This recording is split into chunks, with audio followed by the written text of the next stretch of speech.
Pernah kepikiran gak sih, gimana kalau semua agama dari zaman dulu sampai sekarang itu sebetulnya cuma sebuah sistem yang dirancang dengan sangat cerdas? Hari ini kita bakal bedah gagasan yang cukup provokatif itu.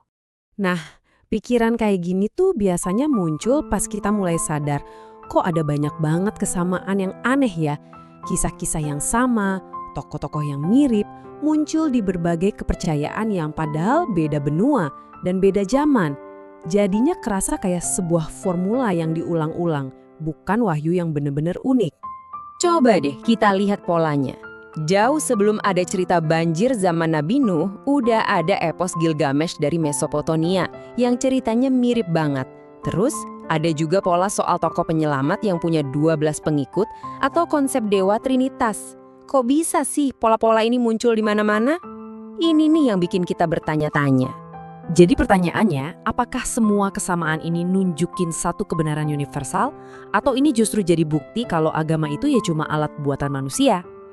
Dan kalau benar ini cuma alat, buat apa dong? Nah, jawaban yang paling umum, ya buat mengendalikan.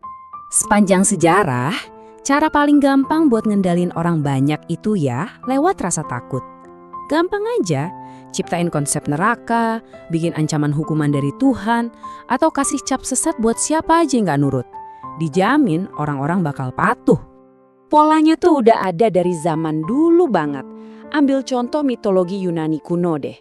Di langit ada para dewa yang berkuasa. Di bumi ada para penguasa, raja atau kaisar yang ngakunya punya darah dewa atau setidaknya direstui dewa. Terus yang paling bawah siapa? Ya kita, rakyat biasa, yang tugasnya cuma satu, nurut. Strukturnya jelas banget kan, kekuasaan yang disahkan langsung dari surga. Oke, jadi kelihatannya kasusnya udah jelas ya, agama itu alat kekuasaan. Tapi tunggu dulu, ada satu penemuan besar dalam sejarah yang bisa bikin semua teori ini jadi berantakan. Lihat deh ini, Göbekli Tepe. Sebuah tempat ibadah super megah yang dibangun oleh manusia purba, para pemburu pengumpul 11.000 tahun sebelum Masehi. Dan ini yang gila, ini 1.000 tahun sebelum kita nemuin cara bercocok tanam. Penemuan ini membalikkan semua pemahaman kita. Ternyata, kepercayaan itu bukan hasil sampingan dari peradaban. Justru bisa jadi, kepercayaan itulah yang mendorong lahirnya peradaban. Artinya apa? Artinya teori lama yang bilang manusia urusin perut dulu, baru urusin Tuhan, itu keliru total. Göbekli Tepe ini bukti kalau dorongan buat menyembah sesuatu itu ternyata jauh lebih dasar, lebih primal, bahkan dibandingkan kebutuhan buat punya rumah dan makanan yang stabil. Oke, jadi kalau percaya itu emang udah ada di dalam diri kita dari sananya, terus gimana dong cara kita ngubunginnya sama dunia modern yang serba logis dan ilmiah ini?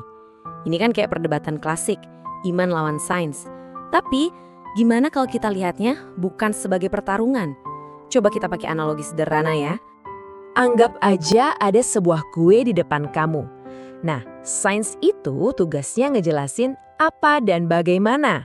Apa bahan-bahannya? Tepung, gula, telur.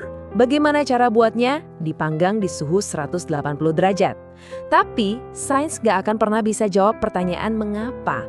Mengapa kue ini ada di sini? Apakah ini buat ulang tahunmu, tanda permintaan maaf, atau sekedar tanda cinta? Nah, pertanyaan mengapa ini, itu wilayahnya iman dan kepercayaan. Masalahnya baru muncul kalau kita salah pakai alat. Coba deh, masa mau ngukur suhu pakai penggaris? Ya nggak bisa kan? Sama aja kayak kita maksa pakai kitab suci buat jadi buku pelajaran biologi, atau sebaliknya, nuntut ada bukti ilmiah buat sebuah tindakan kasih sayang. Alatnya aja salah. Jadi kita sampai di mana sekarang? Kita udah lihat dua sisi dari koin yang sama. Di satu sisi, kepercayaan bisa jadi alat kontrol yang sangat efektif.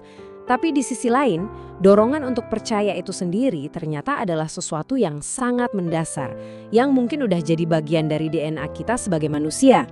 Nah, ini dia dilema besarnya. Kalau hasrat untuk percaya itu udah jadi kodrat kita, tapi kodrat itu juga yang bikin kita rentan dimanipulasi dan dikendalikan. Terus gimana dong caranya kita bisa menemukan kebenaran yang sesungguhnya? Pertanyaan ini mungkin adalah perjalanan yang harus kita tempuh masing-masing.